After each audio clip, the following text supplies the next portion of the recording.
This is a Mercedes GLA, and it's replaced our GOlF GTI and a Honda CRV. So you got Honda CRV, GOlF GTI, crammed into a mixture. I don't know if it's an SUV, a crossover, or whatever the hell the other ones are called. Compact SUV, but it's nice, and I like it. It has a fancy one of them. Thank you. It has room in the back for baby seat with ISOFIX. It has full leather, electric seats, blah, blah, blah. It's nice. It's nice. These glow up. They say Mercedes-Benz. And it's got AMG badges on it, even though it's a diesel. But yeah, it's nice. It looks good. It'll do us. It's good on fuel. It's quite nippy. It's four-wheel drive. But one thing we need to get gone. Run flat tyres. Very hard. So the engine in this GLA, oh, underneath here, somewhere, is a bonnet release. There we go. And underneath here is a bonnet release. Mercedes. So you have a 2.1 4-cylinder diesel with a cushy thing there. What the hell's that? It's basically the same engine block, especially as you get in a Mercedes Sprinter or a Vito van. But I know for a fact it's a bomb-proof engine. I think, don't quote me on this one, but I think these, because this is a 180 brake one, I think they're either twin turbo or bi-turbo. Again, don't quote me on that. It's just the nicest car, isn't it? So even Mercedes give you these things nowadays, like all bloody cars. Click. Oh, is that Royal Enfield? Sorry, anyway.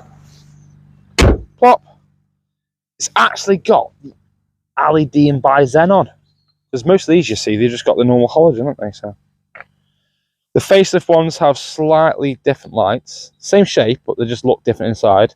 And they've got holes in here.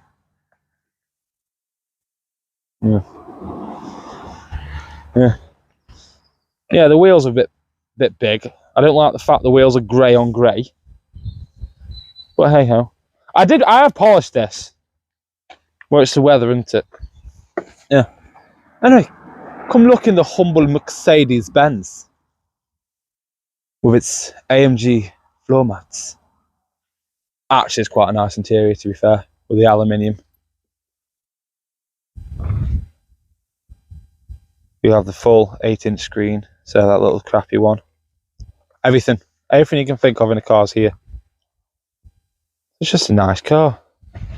What a lot of people don't know with these cars, because the key is here, and this one's keyless. So you have the key in your pocket, and you just press the button. But if you got a Mercedes with keyless start, and the battery in your key goes, get this, just pull it out. Put your key in, like normal.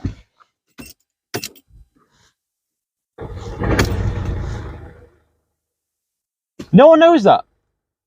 So all these are, obviously these are coded as well, so you can't just buy one of these and put it in thinking, oh, I've now got keyless entry. So all they are is basically the end of the key, which are coded together. So this transponds with this. The car knows this goes with this. So you just put that in, properly. like so. There you go. Huh, no one knows that. Should have done like a separate video for that alone, shouldn't I? Auto lights, all that, automatic here, blah blah blah. Just nice. It's just nice. And I haven't bought the AMG line because I want to go, I've got an AMG Mercedes, because it's not a fucking AMG Mercedes. It's Mercedes GLA AMG line with a van engine in it. AMG floor mats, AMG on the wheels, AMG there. So the AMG lines get the biggest, sportier wheels with AMG on them, sportier bumpers, which they actually are quite nice and sporty, sportier suspension, then brakes with the drilled discs, which are bloody good. What else does the AMG line get? I don't know. But yeah, you just get the sportier bumper, like the big mouth effect to it. One thing I do like about Mercedes in general is like, they just do stupid things which are really good. Like the reverse camera. Like every car reverse camera, you put it in reverse, you got a camera. Some are better than others. But Mercedes, they got a 180 degree view camera on it as well. So you can switch over from a normal reversing camera with your lines, and you can switch over to 180 degrees. So if you're pulling out of a driveway on like a main road, you can switch it and the camera's 180 degree. So you can look down each side of the road. Just silly things like that. It's just, we basically got rid of a CRV and you got rid of GOlF GTI. We only really need one car. We always have only really need one car. But if you want the practicality of a CRV and the sportiness of a GOlF GTI in one car, we've looked at loads of cars. Oh, we didn't look at these for very long, to be fair. We went forward to Winsford, where you can just go ask for keys for car and play around with cars, and it was like, oh, have a look. Quite nice. The roof lines are quite a bit, yeah. So you can, if you're not used to it, say you just pick up your mate from the pub or whatever, get in, smack your freaking head. But other than that, it's nice. This was a must for us. Come on, open. This is definitely a must for us. You've got to have one of these in the car. Got to. They're just awesome. I know you can say, yeah, but you got air conditioning. Yeah, but these are just nicer, isn't it? They're just nice. So I'm actually looking at this for the first time, actually. Very nicely greased and lubricated. Oh. Hi people, we're just doing a video. We're just strange. Yeah, all in all, if you're after a little compact SUV or crossover or whatever the hell you want to call it, it's not a full-on SUV. It is four-wheel drive, but it's not an SUV. Have a look at them, because when you actually look at what's on offer around, they're a good price for what you get. Like, they're very well equipped. You're the foreigner, you know. I think we were talking about cribs all day long yesterday. But they're nice. But I think that's silly. Why have you got a badge there and a badge there? You said that, didn't you? My dad. I agree with it. Yeah, we've got a badge there. So it'll make sense if I was like the Mercedes badge and that was a Daimler badge, because it's Daimler, in it. So what am I going to do with this car? I want to replace them with, I know someone's going to say, oh, he's putting AMG stuff on it, but they just look better. They don't say AMG on them. They're just the bigger ones with the standard badge with like a red outline. They just look nicer. Them going black, because is it, what do they call them? The ones with the Shadow pack. Shadow pack. Yeah, you get gloss, like all these are gloss black, but I think they look nice there, so I want them black. So already got the black roof. Massive A45 energies, but no, I'm joking. No, not doing that. Nothing really. Just nice. I'm a car guy, so there will be something else to do, but nothing that I can think of now that it needs. Oh yeah, change the colour of the wheels because I don't like the fact it's grey on grey.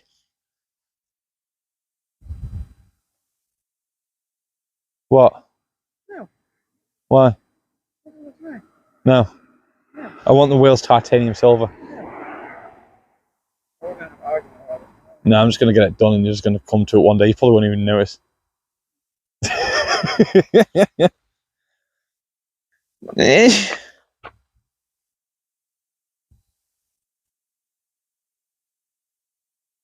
So yeah, just a nice car. I like it. What do you like it, wife? I do. Stop messing about with it. What? Don't mess about with Sorry, I don't think they can hear you. You like it, but what? Don't mess about with it. Nope. I'm going to carry on messing about with it. This is the thing, when we had two cars before, she always had one car that she didn't have to moan about, but now it's the same car, so. So I've got the TT. There you go. Fuck about with a GT. I've got to find time to fix it first. Right, let's go for a drive.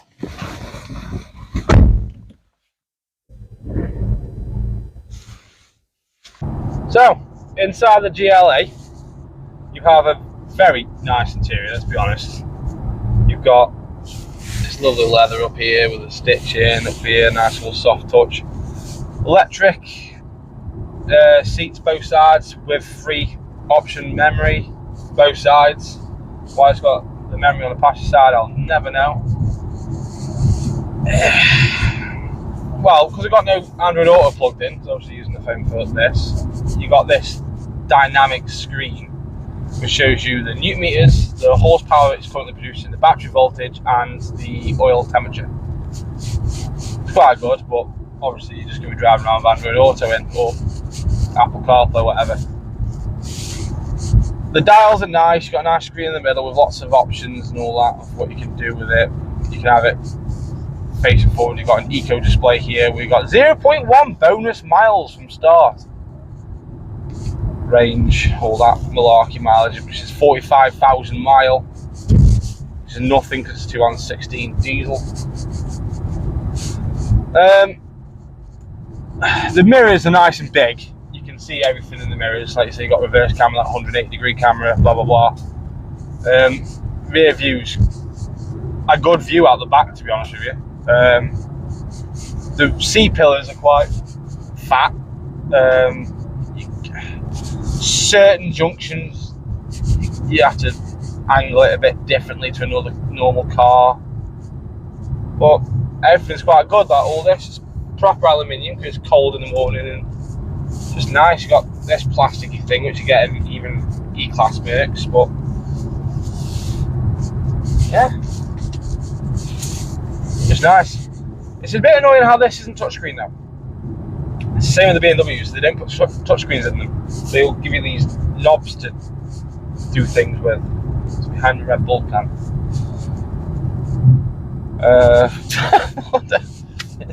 It's just a nice car. Like the dials, they just look nice. I prefer this interior to the new shape A-Class, CLA, GLA. Yeah, you got the nice fancy screens in them, but on the same, it's like I prefer a Mark 7 Golf to a Mark 8 Golf for the same thing. It's just, I like there to be buttons and things to do and not all this touchscreen crap. Apart from, I don't know. Headroom, when you're in the car, it's alright. Like this seat's not all the way down, I can put it even lower, but it's not all the way up one of them. I'm exactly 6 foot and you have enough room. Apparently, you don't have the panoramic sunroof. The roof's a lot, well, you think it's thinner, so you've got more internal room to the roof. That's soft.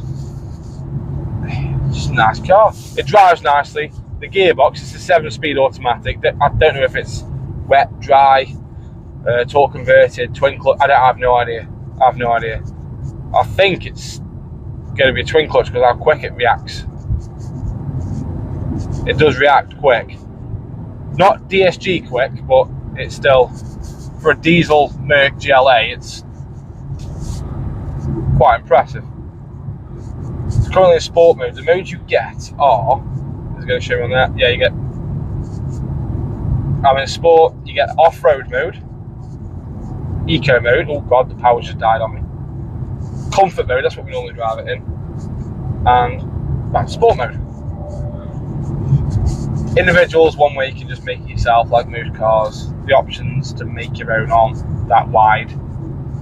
Comfort mode, just everything's normal, steering's nice and light. The gearbox, like now the gearbox is sticking in D6, what, 6th gear, even though it could have to go down to 7th, but it's like, in sport mode the gearbox is constantly at a position where you can just put your foot down without it changing down. So comfort mode is what we normally drive it at because it's not low power, like it's just gone back in 6th now, even though I'm doing 6 mile an hour on a 6 mile an hour road. Eco, obviously you have less power. It's got this weird, what do they call it, coast mode, or whatever it was.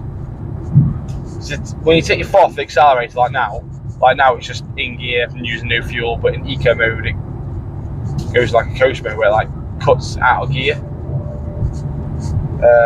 Obviously we haven't driven it in eco mode, so we don't know what, we could probably get a lot more MPG out of it, but we normally drive it in comfort mode. Everything's just normal.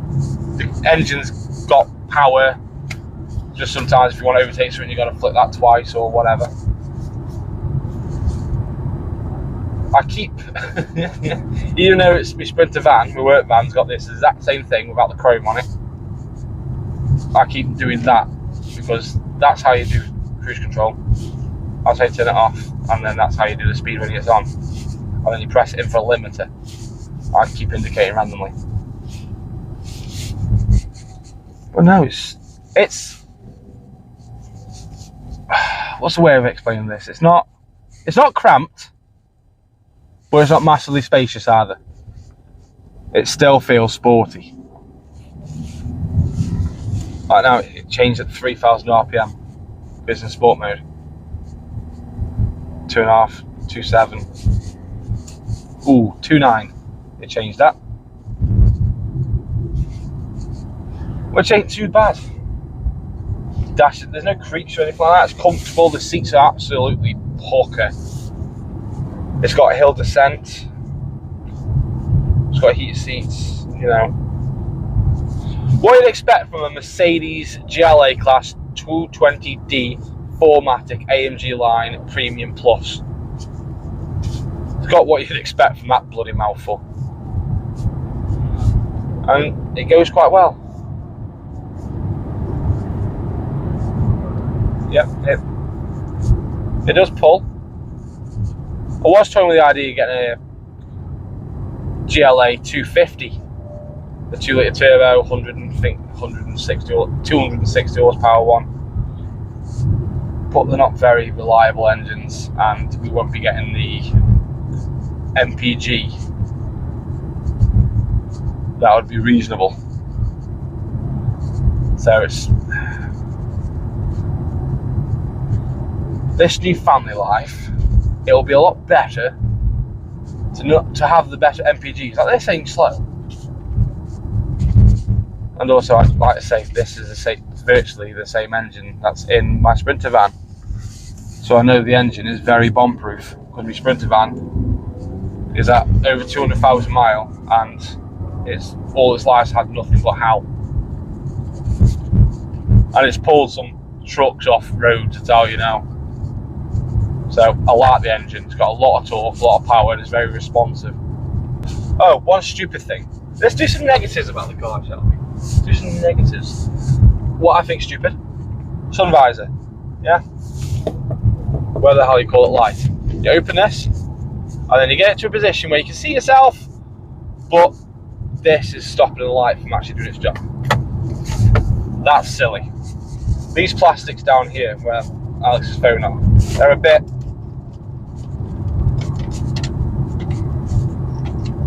yeah. Cup holders. They are very good for Red Bull cans and small bottles of water. But if you want 2 drinks from McDonald's or Starbucks or anything like that, it's useless. It's useless. You can take that thing out the middle, it does pop out, but then it's completely useless because the drinks just go everywhere. Other negatives. Oh, I'm struggling to think of any. Yeah, the C-pillars. Got some blind spots, but you've got blind spot recognition, so.